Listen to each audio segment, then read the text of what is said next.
تو مجھے بھی بہت ڈر لگتا تھا، گھبرائی میں، پریشان ہوئی، لیکن پھر اللہ پہ پازیٹیوٹی، دعا پڑھنا، نماز کرنا، یہ سب کرتی رہی، اور الحمدللہ سب کلیئر ہو گیا. آگے ٹیسٹ وغیرہ ہوتے رہیں گے، اللہ سے امید ہے کہ انشاءاللہ سب صحیح رہے گا.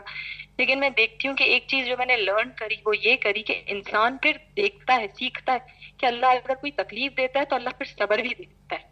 ورنہ جب تک میں دوسروں کا دیکھتی تھی تو مجھے ایسا لگتا تھا پتہ نہیں اس کو کیسے ہوتا ہوگا، اس کو کیسے صبر ہوتا ہوگا، وہ کیسے اس کے دن گزر رہے ہوں گے. لیکن میں نے ایک چیز سیکھی جو اللہ بولتا ہے نا کہ اگر میں تکلیف دیتا ہوں تو پھر صبر بھی دیتا ہوں. تو یہ چیز میں نے بہت اچھے سے سیکھی کہ واقعی میں اللہ اگر تکلیف دیتا ہے تو صبر بھی دیتا ہے. اور اگر کسی کو اللہ نے کوئی تکلیف دی ہے تو ہمیں بیٹھ کے اس کی چیزوں پہ، اس کے دکھ کو بیٹھ کے سوچنا نہیں چاہیے، کیونکہ وہ اللہ کی مصلحتیں اللہ ہی جانتا ہے. اور دوسرا مجھے یہ کوشچن پوچھنا تھا کہ میری شادی کو ماشاءاللہ سے 13 سال ہو گئے اور میں ہمیشہ سے ہی سیپریٹ رہی تھی، لیکن سڈنلی میرے سسر کی پھر ڈیتھ ہو گئی. میری ساس آئی میرے پاس، آنا جانا کرا، لیکن کووڈ کی وجہ سے وہ 4 سال میرے پاس ہی رہی تھی. اس کی وجہ سے میرے اور میرے ہسبینڈ میں بہت لڑائیاں ہوئی. تھوڑا تھوڑا آنا جانا بھی کرتی تھی لیکن زیادہ تر میرے پاس رہتی تھی. یہاں تک کہ اب انہوں نے، میری ساس نے میرے شوہر کے ساتھ، اب واپس سے وہ چلی گئی تو ماشاءاللہ سے واپس سے بہت اچھی انڈرسٹینڈنگ ہو گئی ہے، بہت سب کچھ ہو گیا اچھا.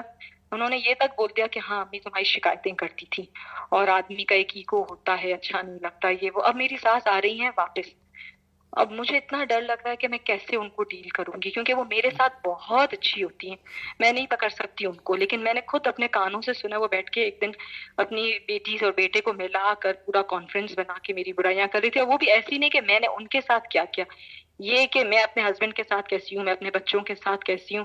اور میری ساس کے آنے کے بعد میرے سسرال میں میری اتنی عزت تھی، سب مجھ سے اب خفا ہو گئے، سب مجھے برا بولتے، میرا شوہر مجھے برا بولتا. اب آ رہی میری ساس واپس 6 مہینے کے، اور مجھے اتنا ڈر لگ رہا ہے کہ اب میں کیا کروں گی، ان سے کیسے ڈیل کروں، اس پریشانیوں سے کیسے بچوں. تو مجھے یہ پلیز بتا دیں. اللہ تعالیٰ آپ کو شفا دے اور آپ کو صحت اور عافیت کے ساتھ رکھے. آپ نے بہت ہی امپورٹنٹ بات شیئر کی، کیونکہ وہی بات ہے کہ جب انسان پہ کوئی مشکل وقت آتا ہے نا تو اللہ تعالیٰ کہیں نہ کہیں سے سکون اور ڈھارس بھی آپ کو دیتے ہیں. تو دوسرا آپ نے مسئلہ بیان کیا، یہ بھی بہت سی لیڈیز کا مسئلہ ہے، اس میں کانفلکٹ آ جاتا ہے. اگر آپ کا اپنے ہسبینڈ سے ریلیشن شپ اچھا ہے تو آپ اپنے ہسبینڈ کو کہہ سکتی ہیں کہ اگر آپ کو کوئی بھی میرے ساتھ مشکل یا پریشانی پیش آئے تو آپ نا مجھ سے ڈسکس کریں، مجھ سے بات کریں الگ سے، اور مجھے کوشچن نہ کریں. یعنی جو بیہیویئرز آپ کو اپروپریٹ نہیں لگتے تو آپ ان پہ بات کریں. لیکن فرض کریں کہ آپ کو لگتا ہے کہ یہ پاسبل نہیں ہوگا، ہسبینڈ نہیں سمجھیں گے، وہ مائنڈ کر جائیں گے، وہ برا منائیں گے، تو آپ خود کاشیس رہیں. جو آپ نے پہلے دیکھ لیا نا، جو بلنڈرز ہوئے ہیں آپ سے، آپ وہاں سے اپنی لسٹ بنائیں، پوری ایک چیک لسٹ بنائیں اور دیکھیں کہ کون کون سے ایسے معاملات تھے جو درست نہیں تھے، اور وہاں پر میں نے کون کون سے ایسے بیہیویئرز دیے جو اس کی بجائے میں کون سا ایسا بیہیویئر دے سکتی ہوں جس سے کہ بہتری آ سکتی ہے. جیسے میں بہت سی خواتین کو یہ کہتی ہوں کہ ہسبینڈ جب آفس بھی جائے نا تو ان کے ساتھ ان ٹچ رہا کریں، کوئی نہ کوئی ان کو میسج کرتی رہا کریں، میں کھانا بنا رہی ہوں، میں یہ کر رہی ہوں. اور جب ساس آ جائے نا تو پھر تو انفارمیشن کا وہ جو بریکنگ نیوز ہے نا وہ بڑھا دیں. ہر تھوڑی دیر بعد آپ کی ڈسپلے اسکرین پہ ایک بریکنگ نیوز آنی چاہیے، اب ہم یہ کریں، اب ہم یہ کریں، تاکہ جب بھی اگر کوئی آپ کے مدر ان لا کسی اور طریقے سے اس بات کو ان کو کنوے کرنے کی کوشش کریں تو he had heard the news اور that is not coming as a shock to him and he can handle it.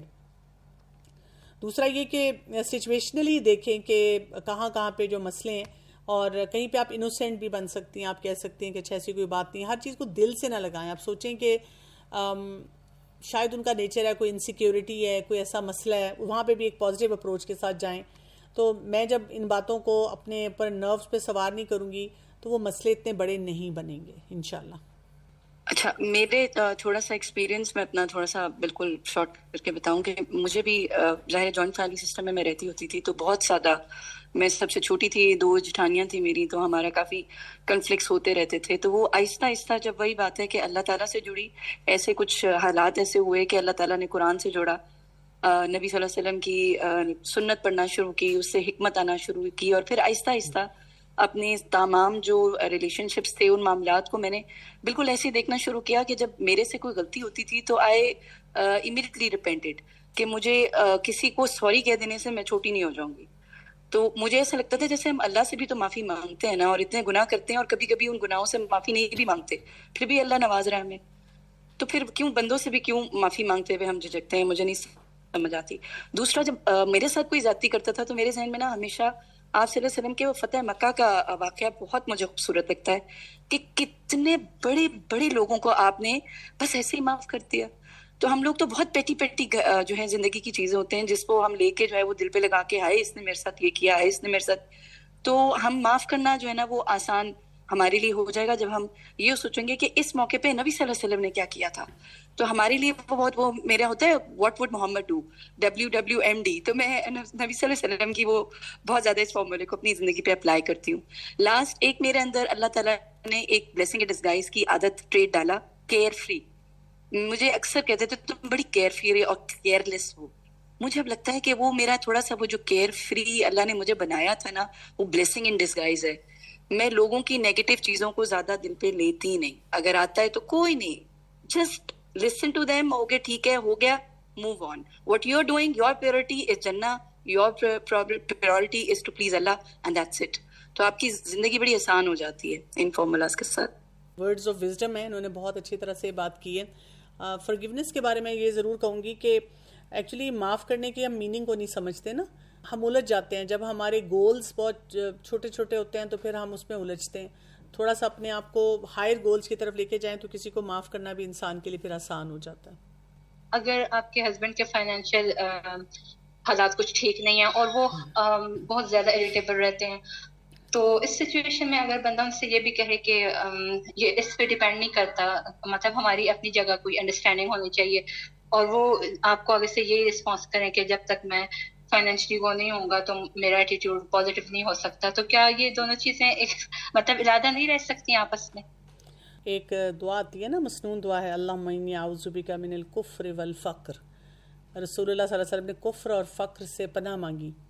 کیونکہ دیکھیں جب فقر آتا ہے نا، جب پیسہ کم ہوتا ہے اور سروائیول آپ کا مشکل ہو جاتا ہے تو انسان کے منہ سے کفریہ باتیں بھی نکل جاتی ہیں، انسان کئی دفعہ شیکی ہو جاتا ہے. تو اسی لیے رزق کی کشادگی کے لیے دعائیں مانگنے کے لیے میں کہا گیا ہے، وہ کام کرنے کے لیے کہا گیا ہے کہ اللہ تعالیٰ ہمارے رزق میں برکت بھی رکھے نا. اسی لیے کہ تاکہ جب انسان اپنے آپ کو فائنینشلی ساؤنڈ دیکھتا ہے نا تو اس کے اندر سکون ہوتا ہے اور وہ اپنے کاموں کو صحیح طرح سے کر سکتا ہے.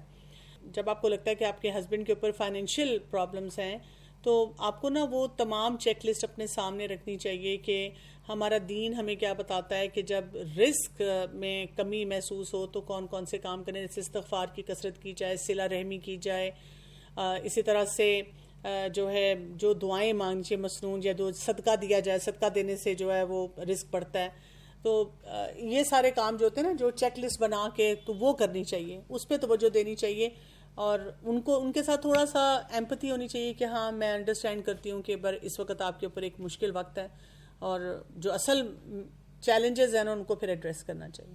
میرے ہسبینڈ جو ہے نا وہ میرے سے کئی باتیں ایسی جو چھپاتے تھے، اور بعد میں مجھے وہ باہر سے یا ان کے فیملی ممبر سے وہ باتیں پتہ لگ جاتی تھی. ریسنٹلی ایسی کچھ باتیں اور ہوئی کہ جو ان کے فیملی ممبرس میں تھی مجھے پتہ لگی. تو جس وقت ہم سب نے بیٹھ کر اس کو ڈسکس کیا تو انہوں نے میرے بارے میں ایسی باتیں کی کہ اب وہ باتیں سننے کے بعد نا جب وہ میرے پاس آتے ہیں نا تو خود سے نا وہ ساری باتیں میرے دماغ میں گھومنے لگ جاتی ہیں. حالانکہ میں چاہتی ہوں کہ میں سب اپنے ہم رشتے کو کنٹینیو رکھیں، بچے ہیں میرے، میں بھول جاؤں، پر اب مجھے یہ سمجھ آتا ہے کہ میں کس طرح سے اس چیز کو ختم کروں کہ جیسے ہی وہ پاس آتے ہیں وہ ساری باتیں نا میرے من میں گھومنے لگ جاتی ہیں. میں ایک تو اپنی سیلف کیئر بڑھائیں، اپنی ویلیڈیشن اپنے ساتھ جو ہے وہ بہتر کریں، اپنے آپ کو اسکلفل بنائیں، اپنی انسیکیورٹیز کو ایڈریس کریں، اور اگر پھر بھی آپ کو لگتا ہے کہ یہ مسئلے مسائل نہیں حل ہوتے تو اپنے ہسبینڈ سے بات کریں، اور اگر پھر بھی مسئلہ حل نہیں ہوتے تو کسی ایکسپرٹ کے پاس جا کر تھوڑا سے کچھ ایسی ٹیکنیک سیکھ لیں کہ آپ اپنے اس ریلیشن شپ کو کسی بیلنس میں لا سکیں. ہاں میم، ہماری شادی کو 2-3 مہینے باقی ہے تو کوئی ٹپس؟ میم سسرال والے تھوڑے ماڈرن ہیں اور جو فیوچر ہسبینڈ ہیں وہ تھوڑے ایموشنل اور غصے والے ہیں، تو ان کو کیسا ہینڈل کیا جائے؟ تو آپ کو بہت زیادہ اسکلفل ہونا پڑے گا. آپ کچھ اسکل سیکھیں کہ ایموشنلی کیسے اپنے آپ کو آپ اسٹیبل رکھیں، پلس آپ یہ اسکل سیکھیں کہ آپ کس طرح سے اگر کوئی کانفلکٹس ہوں یا کوئی بات چیت ہو تو آپ نے اس کو ہینڈل کرنا ہے، اور دعائیں بہت پڑھیں. دیورانی کے ساتھ میں رہتی ہوں، میرے 9 سال ہو گئے ہیں شادی کو، اور 8 سال بعد اللہ نے بیبی دیا، اور ہسبینڈ جو ہے وہ باہر چلے گئے ہیں اس کے فوراً بعد. تو میرے جو ہیں وہ دیور اور دیورانی جو وہ اس حد تک ٹیز کرتے ہیں کہ پورا دن میرے بچے کو نہیں دیکھتے یا کچھ ایسا نہیں کرتے، لیکن کوئی آتا ہے تو بچے کو پکڑنا اور ساری چیزیں دیکھنا. تو اب تو مجھے اتنا غصہ آنے لگ گیا کہ مجھے دیکھتے ساتھ نا آگ لگ جاتی ہے. تو مجھے، اور ہسبینڈ جو ہیں وہ بالکل بھی اس بات کو ویلیو نہیں کرتے کہ تمہاری فیلنگز کیا ہیں یا تم کیسے اس کو برداشت کر رہی ہو. تو مجھے سمجھ نہیں آتی کہ میں اس سے کیسے نکلوں، کیسے اپنے آپ کو ہینڈل کروں. اور ہسبینڈ ابھی بھی باہر ہیں. آپ کا نا جو زیادہ ٹراما ہے وہ اس وجہ سے ہے کہ آپ کی کمپینین شپ نہیں کمپلیٹ ہو رہی. تو پہلی بات تو یہ کہ آپ اپنی سیلف کیئر کو بڑھائیں، دعائیں بہت زیادہ کریں، اپنی نمازوں کو بہتر کریں. دوسرا یہ ہے کہ حفاظت کی دعائیں وہ پڑھیں. پھر یہ کہ یہ دیکھیں کہ آپ کیوں ڈپینڈنٹ ہیں کہ آپ کے دیور اور دیورانی جو ہیں آپ کے بچے کو پیار کریں اور پوچھیں. آپ کافی ہیں ان کے لیے کہ آپ اپنے بچے کا خیال کریں، اس کے ساتھ اپنا ریلیشن شپ اچھا رکھیں، اس کے ساتھ کوئی ایکٹیویٹیز کریں. اور جب آپ کے اندر یہ ایک آپ وہ کلچر کریٹ کریں گی، کیونکہ آپ ان کی جو بھی بیہیویئرز ہیں ان کو لے کر ایک آپ کا وہ ایگو میٹر بن رہا ہے کہ کیوں اس طرح سے وہ بیہیویئر دے رہے ہیں. دیکھیں اگر وہ لوگوں کے سامنے کوئی اور بیہیویئر دے رہے ہیں، پیچھے سے کوئی اور بیہیویئر دے رہے ہیں، تو اللہ کو جواب دیں گے نا. تو اللہ تعالیٰ خود ان سے نمٹ لیں گے. آپ کو کیا ضرورت ہے کہ اس مسئلے کو بڑھائیں؟ آپ اپنے لیے جو آسانیاں اس سسٹم میں رہتے ہوئے رکھ سکتی ہیں اور کام کر سکتی ہیں، آپ اس پہ توجہ دیں. میرا یہ کوشچن ہے کہ جب آپ اپنے ارد گرد کے ماحول میں ایسی چیزیں دیکھتے ہیں کہ ہسبینڈ وائف کا ایک دوسرے سے ریلیشن شپ اچھا نہیں ہوتا، چھوٹی چھوٹی باتوں پہ لڑائیاں کرتے ہیں اور ایک دوسرے کو بلیم کرتے ہیں، جیسے آپ کی فیملی میں ہو، آپ کے پیرنٹس، آپ کے بہن بھائی، یا پھر اور بھی خاندان میں جیسے کچھ لوگوں کو آپ نے دیکھا ہو اپنے سامنے، تو پھر بہت مشکل ہوتا ہے کہ آپ ایک ایسے ریلیشن شپ میں جانا چاہو. اور یہ سب چیزیں دیکھ کے تو پھر ایسے ہی لگتا ہے کہ شادی کا پتہ نہیں کیا مقصد ہے، کہ لوگ تو ہر وقت لڑتے ہی رہتے ہیں. اور جب ان سے آپ یہ کنفرنٹ کرو کہ بھائی اس طرح، مطلب آپ اس طرح سے مت بیہیو کیا کریں ایک دوسرے کے ساتھ، اور لائک مجھے اچھا نہیں لگتا، یا پھر میرے مائنڈ میں بہت نیگیٹو چیزیں آتی ہیں شادی کو لے کے، تو پھر وہ یہ جسٹیفیکیشن دیتے ہیں کہ سارے میاں بیوی ایسے ہی لڑتے ہیں، سب لڑتے ہیں، تو یہ ایک نارمل چیز ہے. which I think is not normal. مطلب ہسبینڈ وائف کو ہر وقت نہیں تو ہر روز لڑنا، یا کسی بھی چھوٹی بات پہ ایک دوسرے کو بلیم کرنے لگ جانا، اپنے لائک گھر والوں کے سامنے یا پھر اپنے بچوں کے سامنے، اور کزنز ایک دوسرے کو جو میاں بیوی ہیں کزنز کے سامنے. تو یہ مجھے بہت ڈسٹربنگ لگتا ہے، اور میرے لیے بہت مشکل ہے کہ لائک میرے مائنڈ میں نا بہت نیگیٹو چیزیں ہیں شادی کو لے کے، کہ پتہ نہیں شاید سب ہسبینڈ وائف ایسے ہی کرتے ہیں، پتہ نہیں میں بھی شاید ایسے ہی کروں گی، یا میرا ہسبینڈ بھی میرے ساتھ ایسے ہی کرے گا. تو مجھے بہت مشکل لگتا ہے شادی کا ریلیشن شپ. آلدو میری ایج بھی ہے، سب کہتے ہیں کہ تمہیں اب شادی کر لینی چاہیے، لیکن بہت مشکل لگتا ہے کہ میں اپنے آپ کو ریڈی کروں، اور جب سوچتی ہوں تب بھی بہت نیگیٹو تھاٹس آتی ہیں. جی آپ بالکل درست کہہ رہی ہیں. میرج کا انسٹیٹیوشن اس وقت جس طرح سے چل رہا ہے تو بہت سی ینگ بچیاں نہیں شادی کرنا چاہتی، اور وہ جب دیکھتی ہیں ایک بیڈ ایگزامپلس وہ زیادہ پریشان ہوتی ہیں.